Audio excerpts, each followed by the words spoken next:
안녕하세요. 은재 봐도 즐거운 은재TV 김은재입니다. 오늘은 제 책 10대를 위한 쓰담쓰담 마음카페와 관련된 고민 상담을 받았는데요. 하고 싶은 것도 없고 잘하는 것도 없어서 고민이신 분들 꼭 주목해주세요. 마음속에 소나무님이 보내주신 사연이에요. 중고등학교 교사라고 밝혀주셨는데요. 고민 내용은 학생들 중에 뭘 하고 싶다는 학생도 있지만 사실 무엇이 되어야 할지 몰라서 생각을 방황하는 경우도 많아요. 갈피를 못 잡고 불안해하는 학생들에게 뭐라고 얘기해 주어야 납득이 가고 마음을 편하게 위로해 줄 수 있을까요? 와, 진짜 좋은 선생님이시네요. 제가 진로 고민 타파!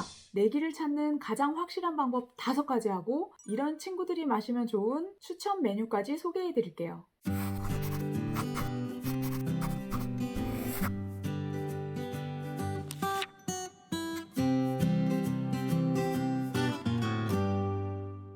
이 주제가 이 책 맨 앞에 나오는 내용이거든요. 제가 봤을 때는 바로 이 문제, 하고 싶은 것도 잘하는 것도 없다고 스스로 느낄 때, 이 문제가 10대들의 가장 큰 문제가 아닐까 싶어요. 책을 잠깐 읽어드리면 이 마음속의 제자님 같은 제자가 바로 아이디 제자리 걸음님이 써주신 글이 있어서 잠깐 소개해드릴게요. 고3 학생이고요. 학교에서 진로 희망서를 나눠줬는데 쓰지 못해서 눈물이 났어요. 뭐라도 쓰라는데 종이에 적어내기가 참 힘들었어요. 내가 뭘 잘하는지도 모르겠고 내가 즐겁게 할 수 있는 게 뭔지도 모르겠어요. 이게 이제 고민인데 다른 친구들을 보면 뭔가 꿈을 향해 열심히 나가고 있다. 이래서 또 상대적인 박탈감을 느끼고 있고요. 꿈이 없을 때는 공부를 잘하면 선택의 폭이 넓어진다고 해서 그냥 공부만 했어요. 하지만 성적도 내 맘대로 나오지 않으니 답답하기만 합니다. 아, 우리 진짜 이런 말 많이 하죠. 아, 선생님 저 뭐 해야 될지 모르겠어요. 엄마 아빠 나 진짜 뭐 해야 될지 모르겠어요. 그러면 일단 하는 말 이거죠. 일단 성적부터 올리고 얘기해. 여러분, 꿈이 없을 때 공부만 열심히 하는 게 정답일까요? 아, 정답이라고요? 아니요. 제 생각은 그렇지 않아요. 저는 공부할 시간을 조금 할애해서 자기 자신을 탐색해야 된다고 생각해요. 이 질문에 대한 답을 딱 한 줄로 드리자면 이거예요. 나는 어떤 사람인지 적극적으로 탐색해야 합니다. 왜냐면요, 인생의 길은 남에게 있는 게 아니더라고요. 내 안에 있더라고요. 그러니까 사주 타로를 볼 필요가 없는 거예요. 남한테 묻지 말고 자기 자신한테 물어야 돼요. 지금부터 내 길을 찾는 가장 확실한 방법 5가지를 설명드릴게요. 첫째, 누가 시키지 않아도 좋아서 하는 일이 내 일입니다. 마침 제가 지금 대학원에서 진로 상담을 공부하고 있는데요. 커리어 스토리 인터뷰라는 걸 해요. 이제 서로 진로를 찾아갈 때 가장 유용한 질문 중에 하나가 뭐냐면 취미가 뭐예요? 뭐 할 때 즐거우세요? 남들이 시키지 않아도 기꺼이 하는 일이 뭔가요? 이 질문이거든요. 이 질문이 내 진로를 찾아가는데 결정적인 힌트가 될 수 있어요. 여러분, 누가 시키지 않아도 막 열심히 하는 일이 있나요? 그걸 자기 진로랑 연관시켜 보세요. 2번째, 못했을 때 약 오르는 길이 내 길입니다. 이건 제가 다른 동영상에서 자세히 말해놨거든요. 그 영상 한번 보시고요. 여기서 중요한 건 지금 당장 잘하지 않아도 된다는 점이에요.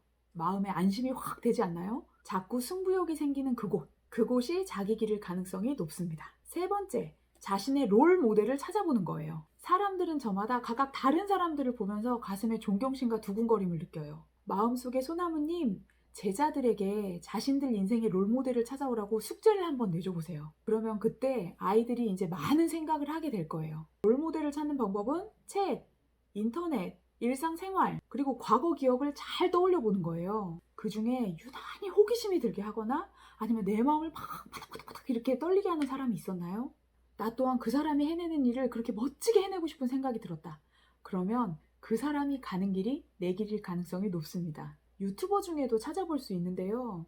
우리 아들은 유튜브 볼 때 항상 뭘 만드는 사람을 봐요. 얼른 어른이 돼서 거푸집에 샘물 부어서 뭐 만들고 싶대요. 어떤 사람은 정신과 의사 아니면 개그맨을 적어올 수도 있고요. 누군가는 사업가를, 누군가는 정치인을 적어올 수도 있어요. 저는 중학교 때 라디오를 우연히 들었는데 그때 어느 대학의 교수님이 막 청산유수처럼 말씀을 막 잘하시면서 사람들을 막 웃겼다 울렸다 하는 거예요. 그래서 저는 그걸 듣고 와, 나도 나중에 언젠가 저렇게 사람들에게 영향력 있는 강연을 하는 그런 사람이 되고 싶다.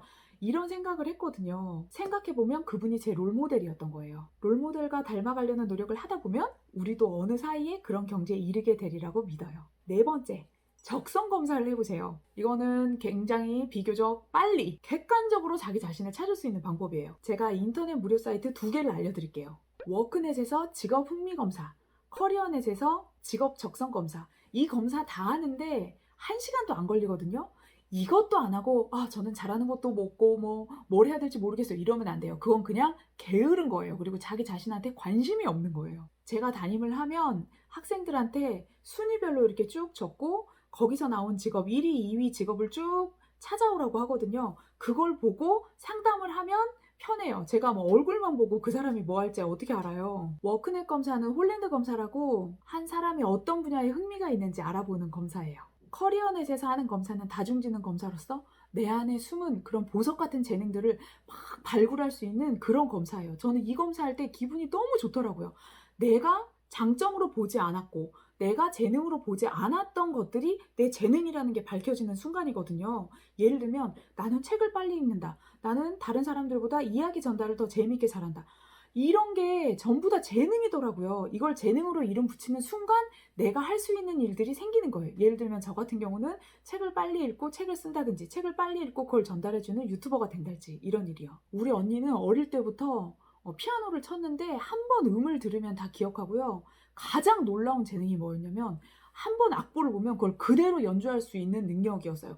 근데 그거를 아무도 재능이라고 라벨링을 해주지 않았어요. 그러니까 그냥 공부 때문에 주눅 들어서 학창 시절을 보냈어요. 지금 생각하면 그 분야에선 천재인 거예요.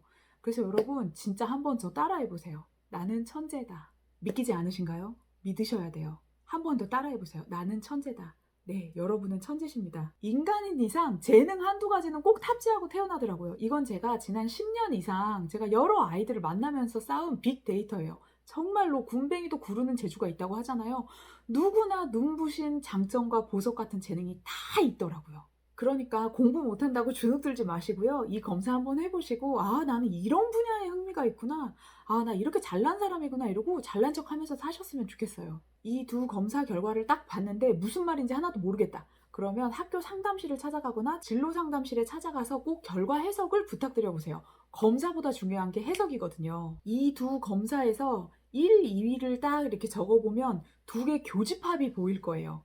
그러면 그 길이 자기 길일 확률이 높죠. 그 후에는 적극적으로 움직여야 돼요. 실제로 플로와 말러라는 사람이 연구를 했는데요. 적극적인 성격을 가진 사람이 사회적으로 제약이 있고 우리 집이 좀 어렵고 소외된 정체성을 가지고 있고 이러더라도 나중에 직장에서 더 높은 임금을 받고 승진도 잘하고 자기 일에 만족도 하고 전반적으로 정신건강도 좋다는 연구 결과가 있어요. 그러니까 여러분이 이 검사를 해보신 다음에 이런 직업이 뭐지? 뭐예요? 이렇게 물어보지 말고 본인이 적극적으로 한번 탐색을 해보세요. 해당 분야 직업인 인터뷰 동영상이 있으면 막 찾아보시고요. 실제로 그런 분을 직접 만날 기회가 있으면 찾아가서 한번 만나보시고 다큐멘터리 있으면 찾아보시고요. 관련 기관에 가서 봉사활동도 해보세요.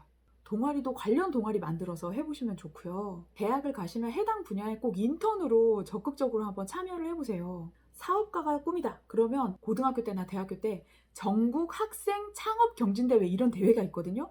그런데 꼭 나가서 한번 도전해보세요.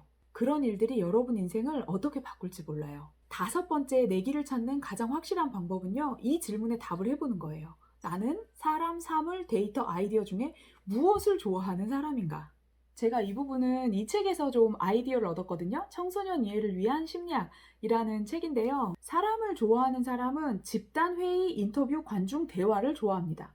사물을 좋아하는 사람은 기계, 동물, 장비, 재료를 좋아합니다. 아이디어를 좋아하는 사람은 이론, 이야기, 실험 문제, 계획, 결정 이런 걸 좋아하고요. 데이터를 좋아하는 사람은 숫자, 스프레드시트, 데이터베이스, 공식 이런 걸 좋아하는 사람이에요. 여러분은 이 4가지 중에 어떤 걸 좋아하세요? 저는 어릴 때부터 사람을 좋아했어요. 고등학교 때는 애들 상담해주다가 제 야자 시간에 공부 하나도 못하고 목이 쉬어서 집에 간 적도 있어요. 그럼 사람에 관련된 일을 해야 되잖아요. 근데 저는 정말로 제 진로를 대학교 때까지 생각해 본 적도 별로 없고 찾아본 적도 없어요. 공부를 잘하는 게 중요한 게 아니라 자기 진로를 잘 찾는 게 진짜 중요하거든요. 그래서 제가 그때 내린 결론이 남들이 가는 길로 가자라는 결론을 내렸어요. 그래서 한 회사에 입사를 했어요. 사람 다루는 회사였을까요? 아니요. 데이터 다루는 회사였어요. 그래서 제가 하는 일이 항상 분석을 해서 통계 자료를 내는 일이었는데요. 그 일이 저는 너무 적성에 안 맞았어요. 여러분, 가만히 서 있는데 배멀미 나는 느낌 혹시 아세요? 제가 그때 그랬거든요. 그래서 결국 15개월 만에 회사를 때려치웠어요. 그리고 나서 교사가 됐는데 교사는 사람 다루는 일이잖아요. 저는 그 일이 정말 적성에 잘 맞고 재밌고 신나고 행복하더라고요. 여러분, 언제 사람이 자존감이 떨어지는 줄 아세요? 이거는 본인이 뭐가 부족해서 자존감이 떨어지는 게 아니라 A라는 곳에 가서 일해야 될 사람이 엄한데 딴 사람한테 얘기 듣고 B라는 곳에 가서 자기 흥미도 안 맞고 적성도 없고 재능도 없는 그런 곳에 가서 일하면 당연히 자존감이 바닥을 치는 거예요. 그건 여러분이 뭔가가 부족해서가 아니라 자기 자신에 대해서 깊이 생각해보지 않아서 나온 결과일 수도 있어요. 제가 이 책 27쪽 읽어드릴게요. 꿈을 찾을 때는 모래에서 금을 찾듯 마음의 돋보기로 찬찬히 찾아야 해요. 무엇이라도 내 마음속에서 반짝거리는 게 있다면 오랫동안 그걸 들여다보세요. 당신이 갈 최선의 길은 남들이 가라는 길이 아닙니다. 당신이 가고자 하는 바로 그 길이 당신이 갈 최선의 길입니다. 자, 이제 제가 추천 메뉴를 소개해 드릴게요. 이런 분들이 마시면 좋은 차는 바로 꼭꼭 숨은 장점과 재능을 찾아줄 블랙티입니다. 누구나 뱃살 아래에는 탄탄한 식스팩이 있어요. 단지 지방에 파묻혀 있을 뿐. 마찬가지로 내 몸 어딘가에도 눈부신 장점과 재능이 파묻혀 있을 거예요. 블랙티를 마시면 내게 있는 장점과 재능을 적극적으로 찾을 마음이 들 거예요. 여러분, 이 블랙티를 마시는 마음으로 여러분의 눈부신 재능과 나의 적성, 흥미를 한번 찾아보세요. 이상 내 길을 찾는 5가지 확실한 방법과 추천 메뉴였습니다. 도움이 되셨다면 구독과 좋아요 부탁드려요. 다음에도 더 좋은 영상으로 찾아올게요. 안녕!